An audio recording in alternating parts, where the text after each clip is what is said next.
Sanibonani guys, igama uNqobeleni Basela Mazubelane eNimba ngomhla ka-12 August. Qhubekile-ke guys, uZoleka watshela yonke into elaphaya egcekeni lomuzi wakhe ukuthi ayiphume iphele mekuthi asiyona nje eyaka Bhikitsha kodwa yeyingeyaka Mabandla.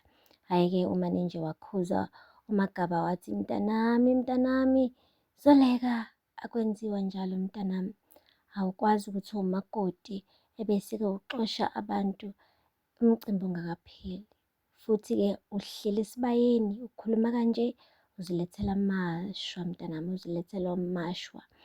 Hhayi-ke guys, umane nje uHlathi wamthatha uZoleka baya ngasese beyokhuluma le ndaba ngoba wonke umuntu bekade sembhekile ebona nje ukuthi waze wawona nanku umcimbi. Ushilo-ke uZoleka washo konke okusenhlizweni, wathi cha, mina nje Hlathi ngikhathele, mina ngitikiwe kaloku ukuloke nginyamezelela umndeni wakho. Wena ufike nomndeni wakho wawufuhleka la emzini wami, khange wandibuza ukuba ndiyafuna lo mcimbi bawenza kale noma cha.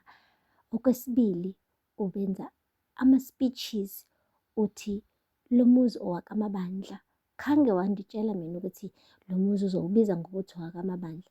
Uphinde futhi kule speech uthi abantu bakaMabandla bangangena noma inini, bephume noma inini kukwabo apha. Ungavazi unixelele nto mna, umuzi wami lo Hlathi, kwami la bantu bayafika bayafuhleleka la, badla ukudla kwami okuthengwe imali yami. Hhayi guys, uZoleka washo yonke into. uHlathi umane wabona ukuthi yabona ayikho into edlula ukuthi umane wehlele ngenzansi uzehlise uma uwumuntu emhlabeni.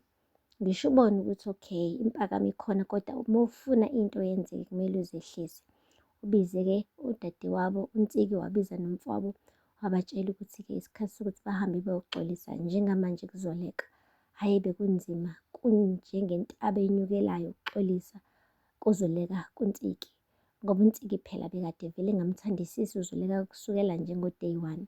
Kodwa-ke uthathile isibindi waxolisa, wathi sisi, yazi bekumele sikubale mani, sisho ukuthi lo muzi lo unesandla kuwona, sitsho uba wena wakhipha izimali zakho ukuthenga lo muzi, sisho ukuba wena kahle kahle owumuntu orana leli khaya.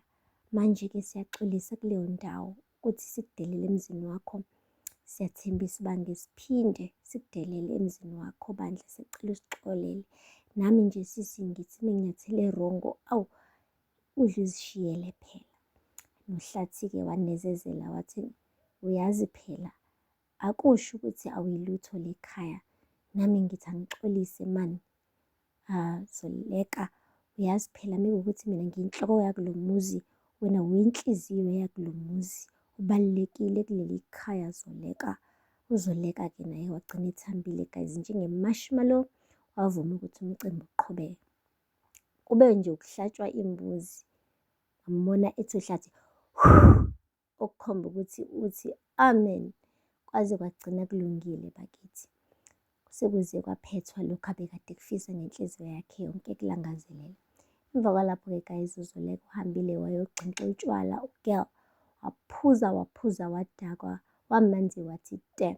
Kubonakala ukuthi nalobo butshwala hhayi ngoba ebuphuza ngoba ebuthanda, obuphuziswa ukuthi ufuna imizwa yakhe idakeke, angabe esayifila le pain yokuthi umndeni wakaMabandla uyazenzela laphaya emzini wakhe. Guys, uHlathi kwale ngisho esidedela i-speech sokugcina esebonga ukuthi umcimbi uhambe kahle, esembiza noZoleka ukuthi ambonge kanye naye-ke wonke umuntu ofikile laphaya ewumndeni wakaMabandla. Hhayi kodwa kubonakala ukuthi uZoleka akekho laphaya, umzimba olaphaya but inhliziyo nengqondo ayi akukho nhlobo, yazi nje akukho nhlobo kuloya mcimbi, sifisa sengathi angamane ahambe eyolala straight. Guys, asithembeke ukuthi mase kuhambe wonke umuntu-ke bandla, izinto zizosala zibe kahle laphaya kuleliya khaya, ngoba mina angisaboni nje ukuthi kukhona okuhle kusazoza emva kwayo yonke le nto le yenzakalile. Kube khona ukuhlambalazeka nokubhinqana nokukhuluma kwamazwi amabi kabi phakathi kwabo bobabili. Angiboni ukuthi impela basazo-recover after this, but asike sithule sibone ukuthi iyophetha kanjani indaba yabo guys. Phela lapha Mazubela namhlanje, ungakhohlwa ukusubscribe and like and comment. Until next time. Bye. Sanibonani guys, igama uNqobeleni Basela Mazubela. Inimba ngomhla ka 12 August. Qhubekile-ke guys, uzoleka watshela